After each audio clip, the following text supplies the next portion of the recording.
Hi, friends. Welcome back. Miss Bertuman here. Today's lesson is all about determining if a whole number is a multiple of another number. Let's get started. For our first problem today, I'm going to need a friend to help me out. Meet my friend, Mr. H. Hello, friends. Mr. H is going to help us skip count. Mr. H, can you please skip count by fours for 30 seconds? And I'd like you to start at 0. And then, of course, only count as fast as I can write. Are you ready? Sure am. Are you? I sure am. Let's get started. In 3, 2, 1, go. 0, 4, 8, 12, 16, 20, 24, 28, 32, 36, 40, 44, 48, 52, 56, 60, 64. Time's up. Wow, that was fun. Students, pause the video here and take a look at the numbers that Miss Bertuman wrote down. What do you notice? Be ready to discuss when you get back. Miss Bertuman, what did you notice? I noticed so many things. I wonder if you noticed the same thing too, students. I noticed that there was a pattern.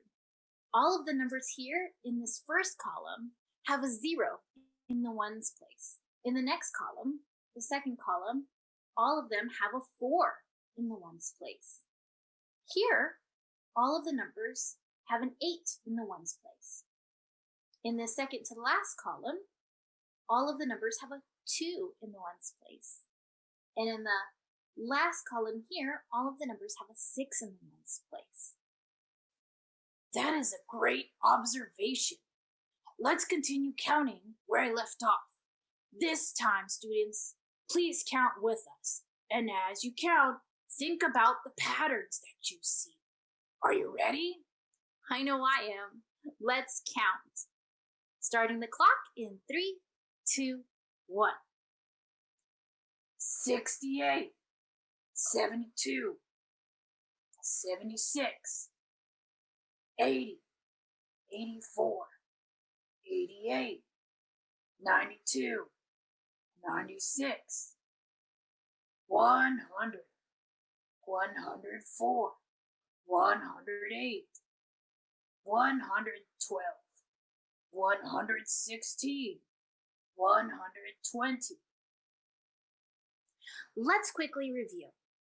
We're skip counting by the number 4. When we skip count by a whole number, the numbers that we say are called multiples. Please whisper that word with me now. Multiples. Go ahead and pause the video here and share aloud the patterns that you noticed when counting by multiples of 4. So what did you all notice? I noticed that all the multiples of 4 are even numbers. Did you notice that too? Also, the pattern that we mentioned earlier in the ones place has a consistent pattern of 0, 4, 8, 2, and 6. It just kept happening as we counted over and over again. This pattern in this ones place continues forever. Why is that? It continues on forever because it's always 4 or more, and it just continues on with that cycle. How is a multiple different from a factor? Go ahead and share out your thoughts.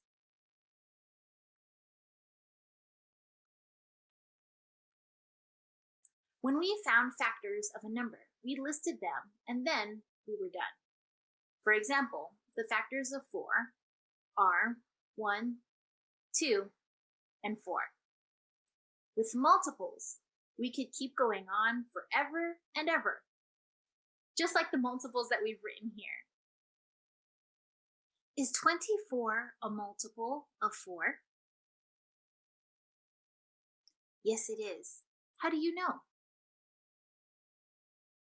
Perhaps you counted by 4s and got to 24, like this. 4, 8, 12, 16, 20, 24.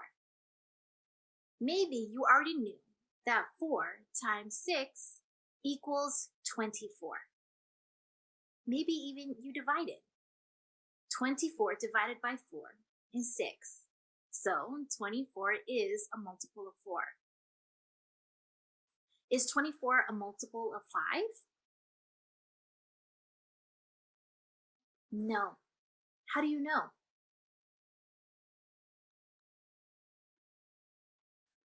We know that 5 is not a factor of 24. When you divide 24 by 5, you end up with a remainder of 4.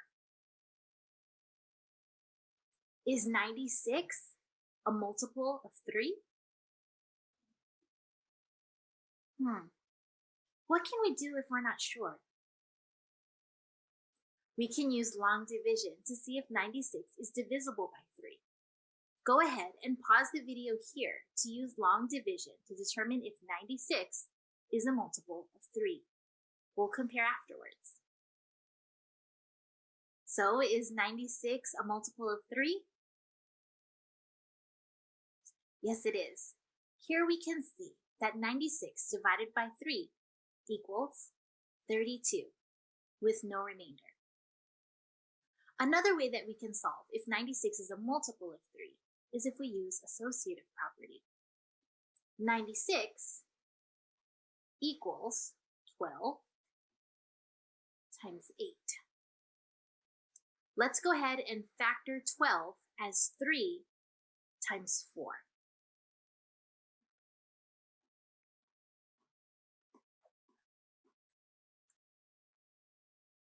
Since we're determining if 96 is a multiple of 3, we need to associate 4 with 8.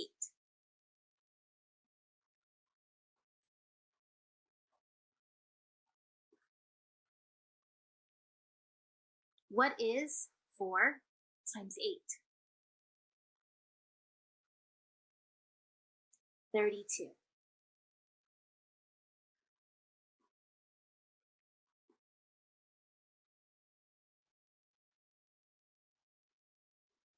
We're now going to solve 32 times 3. 2 ones times 3 is 6 ones. 3 tens times 3 is 9 tens. So 32 times 3 equals 96. So yes, 96 is a multiple of 3. We just proved it again with associative property. Let's prove it again one more time using associative property. On your own, I'd like you to show how 96 is a multiple of 3 while using associative property. But this time, let's try it with the equation of 24 times 4.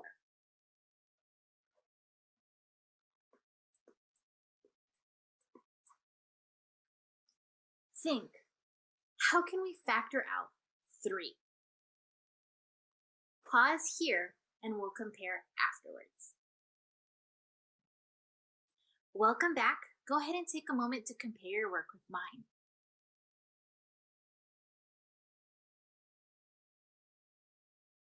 With this new equation, I have 96 equals 24 times 4. Since we're trying to factor out 3 to see if 96 is a multiple of 3, I factored out 24 as 3 times 8. I then associated 8 with 4, since we wanted to check for 3, and 3 times 32 equals 96. Let's take 5 seconds now to write down how many multiples of 6 that we can think of. Are you ready? Starting the clock in 3, 2, 1, right.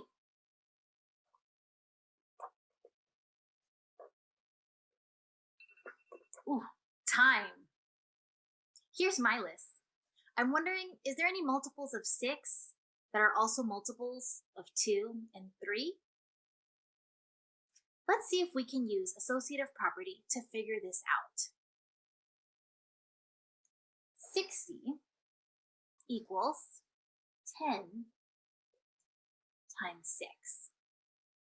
Remember, we want to determine if multiples of 6 are also multiples of 2 and 3. So, on your own, I want you to go ahead and pause the video here and use associative property to show that 60 is a multiple of 2 as well as 3. We can factor 6 and write it the following way.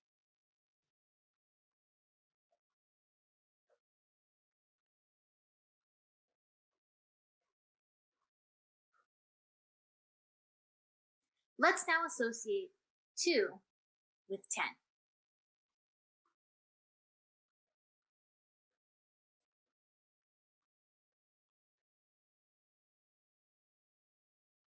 Ten times 2 is 20. So our next equation is 20 times 3. 20 times 3 equals 60. 60 is a multiple of 3. Let's now associate 3 with 10.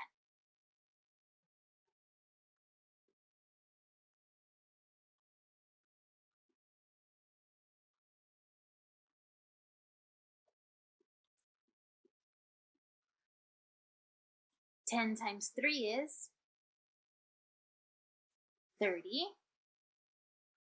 So our equation is 30 times 2, and that equals 60. 60 is a multiple of 2 as well. We're now going to use a letter to represent the number of 6's to see if it's true for all 6's. N times 6 equals n times, open parentheses, 2 times 3, close parentheses. Let's now associate the n with the 2. N times 6 equals, open parentheses, n times 2, close parentheses, times 3. Let's now associate the n with the 3. N times 6 equals, open parentheses, n times 3 times 2. I'd like you to go ahead and pause the video here and explain why these equations are true. If it helps, go ahead and try plugging in 4 or 5 as the number of 6's, n, to help you understand. We'll discuss afterwards. Welcome back. How did you do? We can see that all of 3 of these equations are true. It's just that it takes twice as many 3's to get to multiples as 6's. So the multiples of a number are also multiples of its factors. Students, your must-do problems are here on the screen. Go ahead and set a timer or watch the clock for 10 minutes to continue working on these problems. Of course, if you have additional time, feel free to work through any other problems on the pages. Today's lesson was all about determining if a whole number is a multiple of another number. Great work for today. Be sure to check in with your teacher, and we'll see you around here soon for another Eureka Math lesson. Bye!